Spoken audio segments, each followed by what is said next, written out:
তিনজন ব্যক্তিকে আল্লাহ তাআলা তিনজন রোগী ব্যক্তিকে জিজ্ঞাসা করা হলো। একজন কুষ্ঠ রোগী, একজন টাক পড়া, মাথায় থেকে চুল নাই, আরেকজন হলো অন্ধ।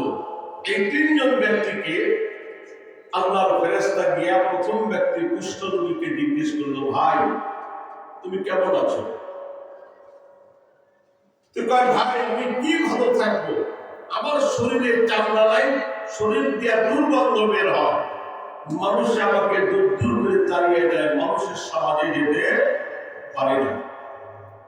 কাজে মানুষের সমাজে যেতে পারে না, মানুষের সাথে কথাবার্তা বলে মনের ভাব প্রকাশ করতে পারে না, তো আমি আর কি ভালো থাকতে পারবো?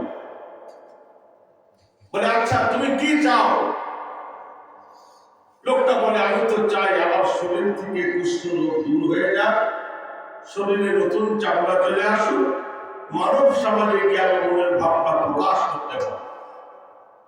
আল্লাহর ফেরেশতা লোকটার শরীরে হাত বোলায় দোয়া করলেন, আল্লাহ সাথে সাথে তার কুষ্ঠ রোগ ভালো করে দিলেন। দেরি হলেন না, সাথে সাথে তার শরীরে নতুন চামড়া এসে একদম নওজোয়ানের মতো সুন্দর চেহারা ফুটে উঠল। এখন লোকটা খুশি না? অনেক খুশি। তার কারণ এই রোগের কারণেই সে মানব সমাজে মিলতে পারত। এখন কয়, ভাই তোমার তো রোগ মুক্ত হয়ে গেল, এখন তুমি দুনিয়ার সম্পদ হিসাবে কি চাও? কয়, ভাই আমি দুনিয়ার সম্পদ হিসাবে একটা গাভীর উট চাই, গাভীর উট চাই।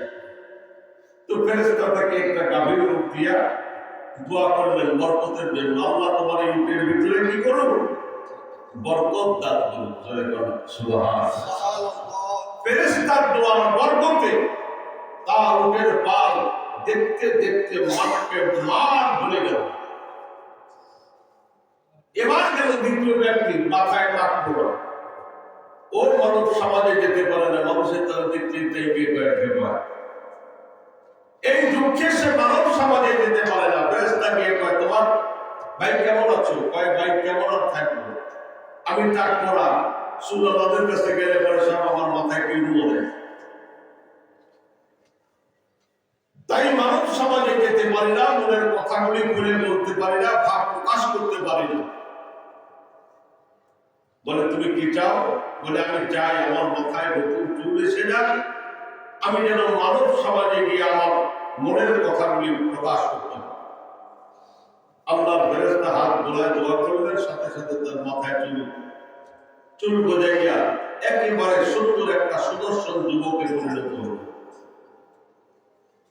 এখন লোকটা চরম খুশি।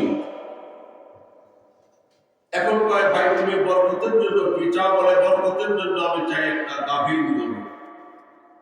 প্রথম জন চাইছে গাভীর গরু, দ্বিতীয় জন চাইল গাভীর গরু। গরু দিয়ে বরকতের দোয়া করলেন, আল্লাহ তার গরুতে বরকত জারি করে দিলেন। তিন নাম্বার ব্যক্তি অন্ধ। অন্ধ ব্যক্তি তার বিবি দেখতে পারে না, বাচ্চা দেখতে পারে না, মা বাবার চেহারা দেখতে পারে না, দুনিয়ার না দুনিয়ার দেখতে পারে না, তার মনের ভিতরে একটা বিরাট চাপা কষ্ট। বলে, ভাই তুমি কি চাও? বলে, আমি চাই আমার অন্ধত্ব দূর হয়ে যায়। ফেরেশতা চোখের উপরে হাত বোলায় দোয়া করলেন, সাথে সাথে আল্লাহ তার চোখের পাওয়ার ফিরে এলেন। সুবহানাল্লাহ। চোখের পাওয়ার আসার পরে লোকটা যে কি খুশি, একেবারে সেজদায় পড়ে গিয়েছে। আল্লাহ দুনিয়া দেখতেছে, সব কিছু দেখতেছে, বিবি বাচ্চা সব তার চোখের সামনে। এখন কয়, ভাই তুমি বরকতের জন্য কি চাও? বলে, আমি বরকতের জন্য একটা গাভীর বকরি চাই, গাভীর একটা বকরি চাই। তো ফেরেশতা একটা গাভীর বকরি দিয়ে বরকতের দোয়া করলেন, তার বকরির পাল বাড়তে শুরু করল। এখন এই তিন ব্যক্তি কয়েক যুগ পরে তিন ব্যক্তি তাদের সম্পদ বাড়িঘর করছে রাজবাড়ির মতো, ব্যবসা বাণিজ্য পরিধি চতুর্মোড়া দিয়া প্রসারিত করছে। হঠাৎ করে কয়েক যুগ পরে ফেরেশতার এবার পরীক্ষার পরে প্রথম আল্লাহর ফেরেশতা কুষ্ঠ রোগীর কাছে গিয়ে জানান দিয়ে বললেন, ভাইয়া সম্পদ দিয়েছেন, বাড়িঘর রাজবাড়ির মতো করেছেন। আপনার উঠের পর মাঠকে মাঠ ভর্তি হয়ে গেছে। আমি একজন মুসাফির, রাস্তায় চলার মতো কোনো সম্বল আমার নাই। আপনার কাছে আরজি করলাম, আপনার উট থেকে একটা উট আমাকে দান করুন। লোকটা বলে, বাবা তোমার তো চোখ ভালো না, আমার উটের প্রতি তোমার নজর গিয়েছে, যাও তুমি আমার কাছে উট পাইবা না। আমার কত গরিব আত্মীয় স্বজন আছে, তাদেরকে আমি দিতে পারি না, অথচ তুমি আসছো উটের জন্য। না না, উট তোমাকে দেওয়া যাবে না, আমার বাড়ি থেকে বেরিয়ে যাও। ফেরেশতা স্মরণ করায় দিলেন, ও আল্লাহর বান্দা, তুমি তো কুষ্ঠরোগী ছিলে, আর তোমার সহায় সম্পদ বলতে কিছুই ছিল না, তুমি নিঃস্ব গরীব ছিলে। আজকে আল্লাহ রাব্বুল আলামিন তোমাকে সব দিয়েছে, রাজবাড়ির মতো তোমার একটা বাড়ি দিয়েছে, ব্যবসা প্রতিষ্ঠান করেছ, সব করেছ। আল্লাহর দিকে চাইয়া আমাকে একটা উটের বাচ্চা দাও। লোকটা অস্বীকার করলো না, আমি কোনোদিন কুষ্ঠরোগী ছিলাম না, আর আমি কোনোদিন নিঃস্ব গরীব ছিলাম না। তোমার বড়টি কথা আমি বিশ্বাস করে চলে যাও। আল্লাহর ফেরেশতা যাওয়ার সময় খালি বললেন, তুমি যা ছিলে তাই হয়ে যাও। সাথে সাথে লোকটা সব উটগুলি ধাপ্পাইতে ধাপ্পাইতে করে মারা গেল। বাড়িঘর সব অন্য জিনিস দখল করে নিল, একেবারে রাস্তার ফকির। তারপরে তার শরীরের ভিতরে কুষ্ঠরোগের লক্ষণ দেখা দিল। পরীক্ষায় পাশ করল না, ফেল। এবার গরুওয়ালার কাছে গিয়ে কয়, ভাই আমার একটা গরু দাও। বলে, তোমার তো নজর ভালো না, গরু উপরে বসে। যাও তুমি আমার কাছে একটা গরু, গরু তো একটু কিছুই পাইবা না, আমার আত্মীয় স্বজন গরিব দুঃখী আছে, আমি পারলে তাদেরকে সাহায্য করব, কিন্তু তুমি কে, তোমার ঠিকানা জানা নাই, তুমি আমার কাছে গরু চাচ্ছ, গরু তো পাবা না, গরুর পশম পাইবা না। এমন কথা আমরা বলি, কি বলে, গরু পাইবা না, পশম পাইবা না। লোকটা স্মরণ করালেন, ও আল্লাহর বান্দা, তুমি তো টাকরা ছিলে, তুমি নিঃস্ব গরিব ছিলে, তোমার তো অনেক সম্পদ, কে দিয়েছে? এবার লোকটা পূর্বের লোকের মতোই বলল, তোমার এই বানোয়াটি কথায় আমার মন গড়ে না, কাজে যাও, আমার বাড়ি থেকে বেরিয়ে যাও। যাওয়ার সময় আল্লাহর ফেরেশতা বলল, যা ছিলে তাই হয়ে যাও। সাথে সাথে তার অবস্থা একই রকম হয়ে গেল। অন্ধ ব্যক্তির কাছে গিয়ে কয়, ভাই সালাম দিয়েছে, ভাই কেমন আছো? কয়, ভাই বহুত ভালো। আল্লাহ শুকরিয়া, কিছুই ছিল না, আল্লাহ অনেক দিয়েছে। চোখের পাওয়ার ছিল না, চোখের পাওয়ার আল্লাহ ফিরায় দিয়েছে। এখন কয়, ভাই আমি তো মুসাফির, আমার পথের কোনো সম্বল নেই। বলে, ভাই তুমি আগে বসো, মেহমানদারি করো, তারপরে তোমার মনে যা চায় তুমি সব নিয়ে যাবে, আমার কোনো দুঃখ নাই। ফেরেশতা কয়, আল্লাহর বান্দা, আমি তো বুঝতে পারি, তুমি তাড়াতাড়ি চলে যাবে, আপনি আমাকে দুই একটা বকরি দিয়ে দেন, আমি চলে যাই। বলে, ভাই দুই একটা না, তুমি বেছে নাও, কোনটা তোমার দরকার।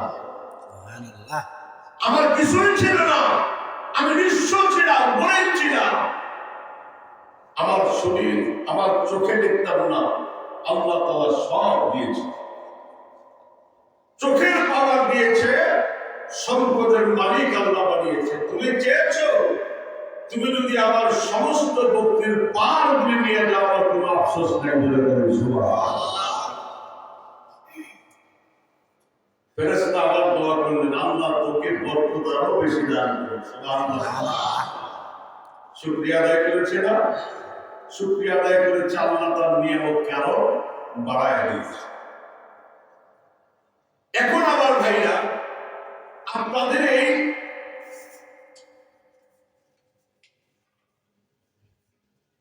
সরকাশিপুর, এই সরকাশিপুর যে মাদ্রাসাটা হয়েছে আপনারা খুশি না বেজার?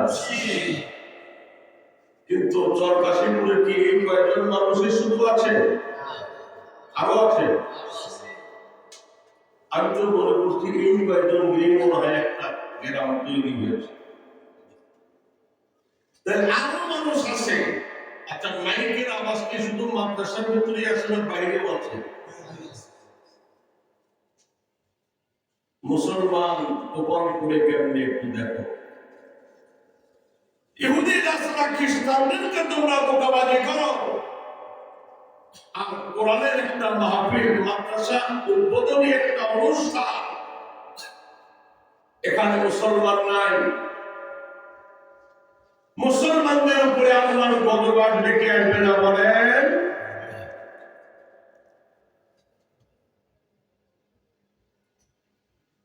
এই জন্য মুসলমানদেরকে সতর্ক করে আল্লাহ বলতেছে, ও মুসলমানেরা, সামনে একদিন পরে কিন্তু ওই মাস আসতেছে যে মাস কোরআন নাযিল হয়েছে, আর কোরআনের মানুষের কল্যাণের কথা বলেছে, কোরআনের মানুষের হেদায়েতের কথা বলেছে। তোমরা আইবা হেদায়েত পাইবা, আইবা না পাইবা না। কাশীপুর এলাকা ভাইরা একটু কান খুলে শুনেন।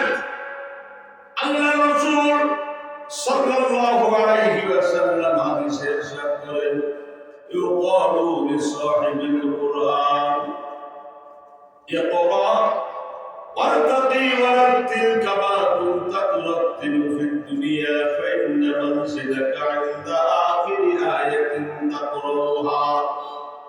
আল্লাহ রাব্বুল আলামিন এই মাদ্রাসায় পড়ার পরে যতগুলো ছাত্র হাফেজে কোরআন বলে যাবে, আমার ভাই হাফেজ নুরুল ইসলাম, ওনার 3টা ছেলে হাফেজ মাওলানা হয়ে গেল। ছোট্ট ছেলেটাও মাদ্রাসায় লেখাপড়া করছে। ওনার মেহনতের ভিতরে এমন একটা ইখলাস আমার আল্লাহ রাব্বুল আলামিন দিয়েছে। আমাকে বারবার বলতে, হুজুর জীবনে কিচ্ছু করি নাই, সন্তানদের জন্য জীবনের সব বিলাই দিয়েছি। এই সন্তান মানুষ হয়েছে, বাবার কবরের পাশে গিয়ে যখন হাত তুলবে, চোখের পানি আসার জন্য বিলাপ করার দরকার হবে না। বাবা গো, তুমি কবরে, জানি না তোমার কবরে কি অবস্থা। আয় আল্লাহ তাআলা, আমার বাবার কবরের আযাব মাফ করে দাও। ভাই নুরুল ইসলাম, হাফেজ নুরুল ইসলাম কবরে শুয়ে আছে, আল্লাহ রাব্বুল আলামিন তার কবরে শান্তি দিবে। হাদিস শরীফের ভিতরে আসছে, কোন সন্তান যদি বাবার জন্য মায়ের জন্য দোয়া করে, সেই দোয়া আল্লাহ তাআলার দরবারে পৌঁছে যায় বিনা পর্দায়। জোরে বলেন সুবহানাল্লাহ। এই মাদ্রাসার তালিগুলি এলিগুলি মাদ্রাসার পার্শ্ববর্তী রাস্তা দিয়ে যখন হেঁটে যাবে, আল্লাহর রহমতের ফেরেশতা পাখা বিছিয়ে দিবেন। ইমামে গাজ্জালী রাহমাতুল্লাহ আলাইহি একটা ঘটনা শুনুন। ইমাম গাজ্জালী রাহমাতুল্লাহ আলাইহি যে মাদ্রাসায় লেখাপড়া করত, ভালো ছাত্র, উস্তাদদের কিন্তু নেক নজরে থাকে। ছাত্র যদি ভালো হয়, উস্তাদরা কিন্তু মায়া করে। করে কি করে না? ইমাম গাজ্জালী রাহমাতুল্লাহ আলাইহি খুব মেধাবী ছাত্র, উস্তাদদের নজর তার প্রতি আছে। কিন্তু ভালো ছাত্র ঠিক, একটা দোষ আছে। দোষটা কি? প্রতিদিন আধা ঘন্টা পরে ক্লাসে আসে।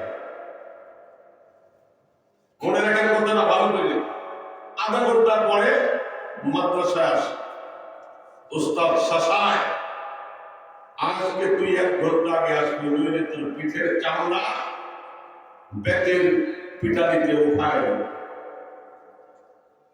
ইমামে গাজ্জালী রাহমাতুল্লাহ আলাইহি ওই দিন আধা ঘন্টা পরে আসেন, আগে ছিল কত, আর আজকে আধা ঘন্টা। ইমাম উস্তাদ গাজ্জালীর ডাক দিয়ে সামনে নিয়েছে, হাতের ভিতরে রাখিলা, তার দিকে শাসনের মতো করে ঠেকাচ্ছে, এই দিকে আয়, তোর পিঠের চামড়া উঠায় দিব। ছোট্ট বাচ্চা ইমাম গাজ্জালী রাহমাতুল্লাহ আলাইহি চোখের পানি ছেড়ে দিয়ে উস্তাদের কাছে দাঁড়াইয়া অনুনয় বিনয় করে বলছে, হুজুর আমাকে মারেন, আমার আফসোস নাই, আমার কোনো কষ্ট নাই, তবে আমার একটা কথা শুনে নেন হুজুর, আমি যখন লজিং থেকে বের হয়ে মাদ্রাসার উদ্দেশ্যে পাও বাড়াই দিই, হুজুর গো জানি না কোত্থেকে যেন সোনালী রঙের পাখিগুলি, ছোট্ট ছোট্ট পাখিগুলি আমার পায়ের নিচে পাখা বিছিয়ে দেয়। আল্লাহর ওলিকে বলতেছে, হুজুর আমি ওই পাখিদের পাখার উপর দিয়ে চলতে বড় লজ্জা পাই, যার কারণে আমি বসে বসে পাখিদের পাখাগুলি সরাইয়া দিই, পাখিরা তাদের পাখা আমার পায়ের নিচে আমার বিছিয়ে দেয়। এমনি করতে করতে মাদ্রাসা পর্যন্ত আসতে আসতে হুজুর গো আমার 1 ঘন্টা দেরি হয়েছে। উস্তাদের হাত থেকে লাঠি পড়ে যায়, ইমামে গাজ্জালীকে বুকের ভিতরে চাপটা দিয়ে বুকের ভিতরে জড়ায় ধরে, গাজ্জালী রে, রাসূলের হাদিস শুনেছিলাম, মাদ্রাসার তালিবুল্লাহ যে রাস্তা দিয়ে হেঁটে যায়, ওই রাস্তার ভিতরে আল্লাহর নূরের ফেরেশতা পাখা বিছিয়ে দেয়। গাজ্জালী সমস্ত মাদ্রাসার ছাত্রগুলিকে একত্রিত করে গাজ্জালীকে বুকের ভিতরে ধরে বলছে, গাজ্জালী রে, এই হাদিসটা শুধু শুনেছিলাম, কোনো প্রমাণ পাইনি, আয় তুই আমার বুকে আয়, তোর দ্বারা রাসূলের হাদিস বাস্তবে পরিণত হলো। আমার ভাইরা, এই চর কাশীপুর এলাকার মা বোনেরা যারা আছেন, এলাকা পুরুষ বাবাজিরা ভাইরা যারা আছেন, একটু কান খুলে শুনেন। আল্লাহ নবীর ঘর মাদ্রাসায় আপনার একটা সন্তান দিবেন, আপনার ছেলে এই মাদ্রাসার চৌচিরের ভিতরে এসে মাদ্রাসার ভিতরে যখন ঢুকবে, সর্বপ্রথম সালাম দিয়ে ঢুকবে, সুবহানাল্লাহ পড়েন। আদব, এটা উত্তম আদব, এই আদবে চলাফেরা করবে।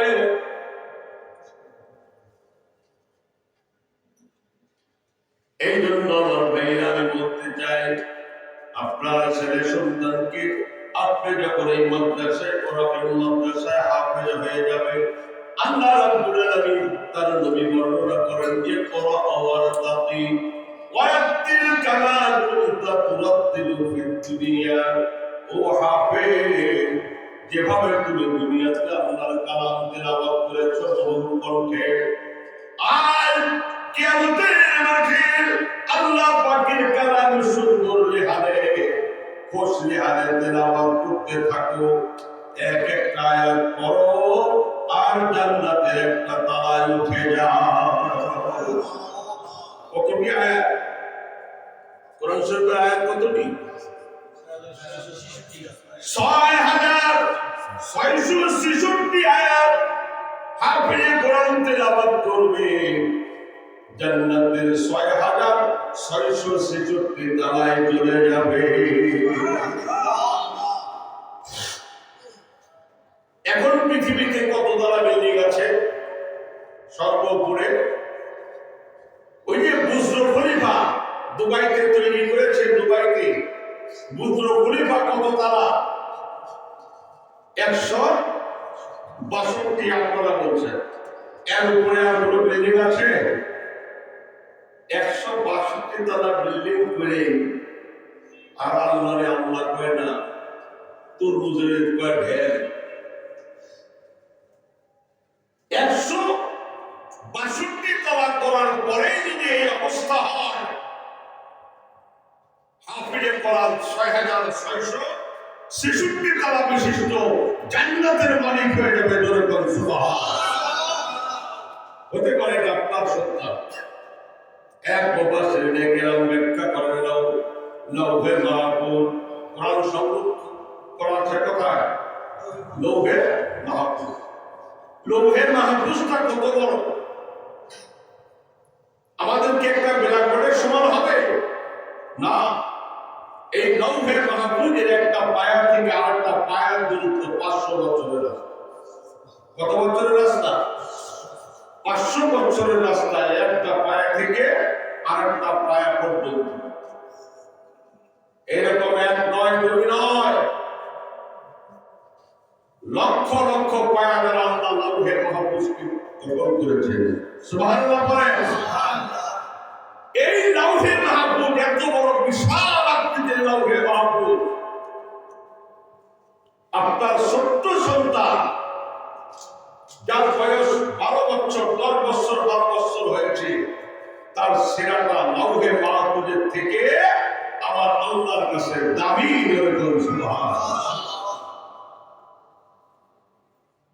কাজে আমি এলাকাবাসীকে বলবো, ভাইরা আজকে উদ্বোধনী অনুষ্ঠানে না আসছেন, কিন্তু আপনার যদি একটা ছেলেকে এই মাদ্রাসায় দিয়া হাফিজে কোরআন বানান, আপনার তকদির খুলে যাবে। কি বলেন, ঠিক কিনা?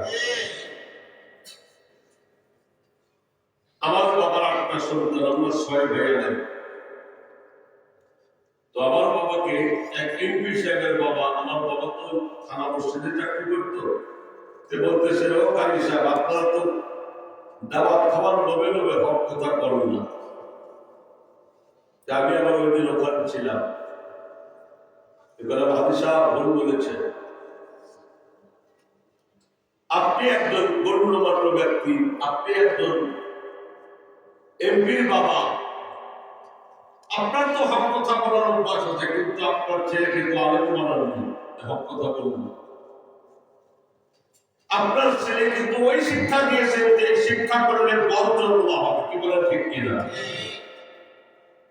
কথা যখন বলেছি, উনি কিন্তু সাতটায় আমাদের মুখে ধরছে। এবার কথা বলবেন কিন্তু ঘুষ রাখবেন, ঘুষ হারাম হয়ে কথা বলে বেইজ্জতি হবে না। কি বলেন, ঠিক কিনা? এই জন্য আমার ভাইরা, হাফিজে কোরআনের মা বাবাকে কোন মর্যাদা দেওয়া হবে? কিয়ামতের মাঠে তাদের মাথার উপরে একটা তাজ পরানো হবে। যে তাজের আলো সূর্যের আলোর চাইতে প্রখর হবে। এই জন্য বলে ভাই, হাফেজ সন্তানের বাবা হতে চান? চান কারা কারা? একটু দেখান না কারা কারা হাফেজের বাবা হতে চান? আল্লাহ তাআলা কবুল করুন। জোরে বলুন আমিন। মরহুম হাফেজ নুরুল ইসলাম পুরো 4টা হাফেজের বাবা। মারহাবা কইবেন না? মরহুম হাফেজ নুরুল ইসলাম 4 জন হাফেজ সন্তানের বাবা।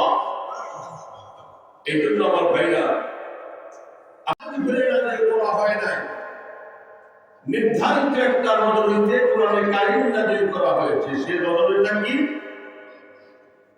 ইন্না আনসালনাহু ফি লাইলাতিল কদর। কদরের রাত্রি, সম্মানিত রাত্রিতে আল্লাহ মহা সম্মানী কিতাব কোরআনে কারীম নাযিল করেছেন। এমন একজন ব্যক্তির উপরে আল্লাহ তাআলা কোরআন নাযিল করলেন, যিনি আল্লাহ তাআলা সৃষ্টি জগতের ভিতরে আল্লাহর সবচেয়ে প্রিয় এবং সবচেয়ে কাছের সৃষ্টি মুহাম্মদ রাসূলুল্লাহ সাল্লাল্লাহু আলাইহি ওয়াসাল্লামের উপরে এই কোরআনে কারীম আল্লাহ তাআলা নাযিল করেছেন। এই কোরআনে কারীম মুহাম্মদ সাল্লাল্লাহু আলাইহি ওয়াসাল্লামের উপর নাযিল হলো কদরের রাত্রিতে। কোরআনে কারীম নাযিল হলো সম্মানের রাত্রিতে। আল্লাহ তাআলা এই কোরআন নাযিল করলেন। এতে আমার আপনার কি রয়েছে? এই কোরআনে কারীমকে যদি আপনি জিজ্ঞেস করেন, কোরআন তুমি সর্বশ্রেষ্ঠ নবী, সর্বশ্রেষ্ঠ নবীর উপরে তুমি অবতীর্ণ হয়েছ, সর্বশ্রেষ্ঠ মাসে এবং সর্বশ্রেষ্ঠ রজনীতে তুমি নাযিল হয়েছ, কিন্তু এর দ্বারা আমাদের লাভটা কি? কোরআন জবাব দিতেছেন, হুদাল লিন-নাস ওয়া বাইয়িনাতিন মিনাল হুদা ওয়াল ফুরকান। সুবহানাল্লাহ। এই কোরআন তো মানুষের কল্যাণের কথা বলে। কোরআন কার কথা বলে?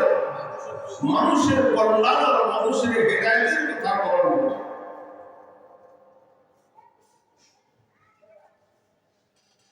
এই কোরআনে কারীম যার কারণে শুধু মুসলমানদের জন্যই নাযিল হয় নাই, তাম পৃথিবীর সমস্ত মানুষের জন্য কোরআনে কারীম নাযিল হয়েছে।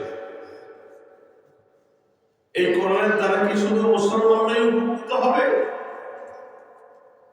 না, এই কোরআনের দ্বারা সমগ্র পৃথিবীর মানুষ উপকৃত হবে বা হচ্ছে। কিন্তু আখিরাত যেমন মুসলমানেরা কোরআনের দ্বারা লাভবান হবে, আর বেঈমানেরা এই কোরআনের দ্বারা লাভবান না হয়ে তারা লোকসান ক্ষতিগ্রস্ত হবে। এই কোরআনে কারীমকে গবেষণা করি, রিসার্চ করে যারা জ্ঞান বিজ্ঞানের চরম পর্যায়ে পৌঁছে গিয়েছে, যাদেরকে আমরা বিজ্ঞানী বলি, কিন্তু আসলে তারা প্রকৃত কি বিজ্ঞান? আসলে প্রকৃত পক্ষে তারা বিজ্ঞান হতে পারে না। যে বিজ্ঞান তাকে কোরআন মানতে শেখাবো না, সে কখনো বিজ্ঞান হতে পারে না। কি বলেন ঠিক কিনা?